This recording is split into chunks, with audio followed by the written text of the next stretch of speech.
எல்லோருக்கும் வணக்கம். நான் உங்கள் கோவிந்த். நான் AMFI register mutual fund distributor and ஐஆர்டிஏயோட சர்டிஃபைடு இன்சூரன்ஸ் அட்வைசர். உலக பங்குச்சந்தை மிகப்பெரிய வீழ்ச்சியை சந்திச்சிருக்கு. சவுத் கொரியாவோட காஸ்பி இண்டெக்ஸ் பார்த்தீங்கன்னா இன்று மட்டுமே 12% வீழ்ச்சி செஞ்சிருக்கு. கடந்த 2 நாளில் 20% சவுத் கொரியாவோட இண்டெக்ஸே பங்குச்சந்தை வீழ்ச்சி அடைஞ்சிருக்கு. நம்ம இந்தியா பரவாயில்லைங்க, 2 நாளில் ஒரு 3-4% தான் வீழ்ச்சி அடைஞ்சிருக்கு. ஒருவேளை அந்த சவுத் கொரியா இண்டெக்ஸ் மாதிரி இந்திய பங்குச்சந்தையும் ஒரு 20% வீழ்ந்ததுன்னா என்ன ஆகும் நம்ம நிலைமை நினச்சி பாருங்க. அந்த அளவுக்கு ஒஸ்ட்டாக நம்ம இந்திய பங்குச்சந்தை கிடையாது. இன்றைக்கே ஒரு முக்கியமான சப்போர்ட் லெவலில் இருக்குது. நீங்கள் பங்குச்சந்தையில் நீண்ட கால முதலீடாளராக இருந்தீங்கன்னா இந்த மாதிரி சுச்சுவேஷனில் தான் உங்களோட இன்வெஸ்ட்மெண்ட்டை அதிகப்படுத்தணும். நிறைய பங்குகள் நல்ல மலிவான விலையில் கிடைக்குது.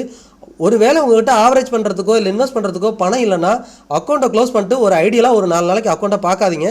கட்டாயமாக பங்குச்சந்தை எந்த ஸ்பீடில் இறங்குதோ அதே ஸ்பீடில் ஏறுறதுக்கான அதிகமான வாய்ப்பு இருக்குது. அது எல்லாத்தையும் இந்த வீடியோவில் டிஸ்கஸ் பண்ணலாம்.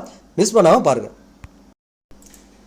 இன்றைக்கி சென்செக்ஸ் பார்த்தீங்கன்னா 1100 புள்ளிகள் மைனஸில் வர்த்தகம் நடந்திருக்கு.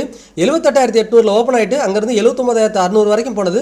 மார்க்கெட் முடிவில் திரும்பவும் 100 புள்ளிகள் சரிவடைஞ்சு 79,100 முடிஞ்சிருக்கு.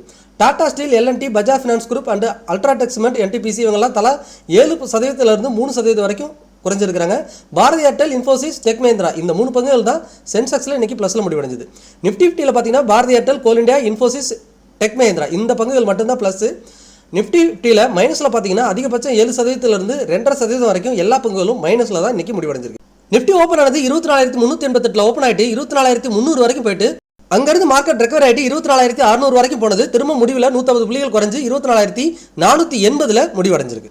என்எஸ்சியில் வர்த்தகம் நடந்த 3,300 பங்குகளில் இன்றைக்கி அட்வான்ஸோட டிக்ளைன் அதிகமாக இருந்தது. 2,500 பங்குகள் டிக்ளைன். 52 வீக் லோ தொட்ட பங்குகள் தான் அதிகம், 586. லோயர் சர்க்யூட் பங்குகள் 150.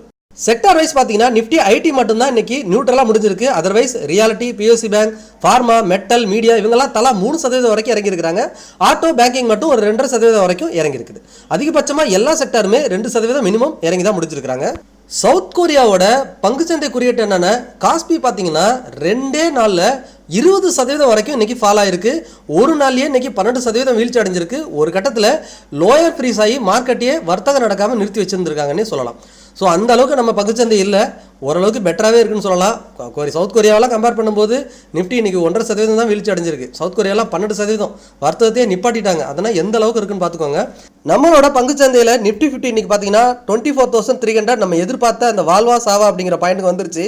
இந்த 24,300 மல்டிபிள் டைம் நம்ம பேசியிருந்தோம். இந்த பாக்ஸில் தான் கடந்த 8 மாதங்களாக வர்த்தகம் நடந்துகிட்ருக்கு. 24,300 அங்கேருந்து 26,300 இந்த 2000 புள்ளிகளுக்குள்ளேயே தான் நிஃப்டி வர்த்தகம் நடந்துகிட்ருக்கு. இறுதியாக கடந்த ஆகஸ்ட் மாதம் 2025 இந்த 24,300 வந்துருந்துச்சு. திரும்பவும் ஒரு 7 மாதங்களுக்கு அப்புறம் அகைன் இப்போ 24,300 வந்திருக்கு. ஒருவேளை இந்த வாரம் 24,300 பிரேக் பண்ணி வீக்லி கேண்டில் கீழே க்ளோஸ் வச்சுட்டாங்கன்னா அடுத்த சப்போர்ட் 2000 புள்ளி தாண்டி தான் இருக்குது. நிஃப்டி 22,000 வரைக்கும் போகிறதுக்கான வாய்ப்பு அதிகமாக இருக்குது. ஆனால் அதுக்கு இந்த வாரம் கட்டாயமாக 24,300 பிரேக் பண்ணால் மட்டும்தான் பாசிபிள். ஒருவேளை பிரேக் பண்ணலைன்னா கட்டாயமாக மார்க்கெட் அகெயின் இங்கேருந்து சப்போர்ட் எடுத்து 26,300 நோக்கி போகும். அதில் எந்த மாற்று கருத்தும் கிடையாது. மார்க்கெட் இந்த வார் சுச்சுவேஷனில் தான் இறங்கிட்டு இருக்கு. இன்னும் ஒரு 200 புள்ளிகள் கூட தள்ளி நம்ம சப்போர்ட் வச்சுக்கலாம். 23,900 இந்த ரெட் கேண்டிலோட பாட்டம்னு வச்சுக்கலாம். 23,900 இதுதான் ஃபைனல் ஹோப். இந்த இடத்த பிரேக் பண்ணிடுச்சுன்னா மார்க்கெட் கட்டாயமாக இன்னும் 2,000 புள்ளிகள் இறங்கும். அப்படி பிரேக் பண்ணலைன்னா மார்க்கெட் அகைன் இங்கேருந்து 2,000 புள்ளிகள் மேலே போகும். ஸோ என்ன நடக்க போகுதுங்கிறத நம்ம வெயிட் பண்ணி வாட்ச் பண்ணலாம். இன்னும் 2 நாள் ட்ரேடிங் தான் இருக்குது, வியாழன் வெள்ளி. இந்த 2 நாளில் பங்குச்சந்தை எந்த இடத்துல முடிக்கிறாங்களோ அது ரொம்பவே இம்பார்ட்டண்ட்டாக இருக்கும். 24,300க்கு கீழே முடிக்கிறாங்களா அல்லது 24,300க்கு மேலேயே க்ளோஸ் வைக்கிறாங்களாங்கிறதா ரொம்ப ரொம்ப முக்கியமான விஷயம். இன்னும் 2 நாளில் நம்மளோட மார்க்கெட் டைரக்ஷன் தெரியறதுக்கு அதிகமான சான்சஸ் இருக்குது. வெயிட் பண்ணி பார்ப்போம்.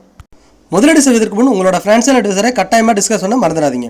நான் AMFI register mutual fund distributor and ஐஆர்டிஏயோட சர்டிஃபைடு இன்சூரன்ஸ் அட்வைசர். நீங்கள் நம்ம மூலிமா பங்குச்சந்தையில் முதலீடு பண்ணி உங்களோட வெல்த்தை க்ரோ பண்ணணும்னு நினச்சிங்கன்னா அதுக்கு டிஸ்பிளே தெரியற வாட்ஸ்அப் நம்பருக்கோ அல்லது மெயில் ஐடிக்கோ தொடர்பு கொள்ளலாம். அல்லது டிஸ்கிரிப்ஷனில் இருக்க கூகுள் ஃபார்ம் ஃபில் பண்ணுங்கள், நான் உங்களை தொடர்பு கொள்கிறேன். பங்குச்சந்தை தொடர்பான டெய்லி அப்டேட்டுக்கு டெலிகிராம் சேனல் லிங்க் கொடுக்குறேன், சர்ச் பண்ணி ஜாயின் பண்ணுங்கள். நம்ம சேனலுக்கு நீங்கள் புதுசாக இருந்தீங்கன்னா நம்ம சேனலை சப்ஸ்கிரைப் பண்ணுங்கள், லைக் பண்ணுங்கள், உங்களோட ஃப்ரெண்ட்ஸ் அண்ட் ஃபேமிலிக்கு ஷேர் பண்ணி மறக்காமல் பார்க்க சொல்லுங்கள். இந்த வீடியோ உங்களுக்கு மிகவும் பயனுள்ளதாக இருக்கும் நம்புறேன். மீண்டும் ஒரு நல்ல வீடியோவில் சந்திக்கிறேன். உங்கள் கோவிந்த்.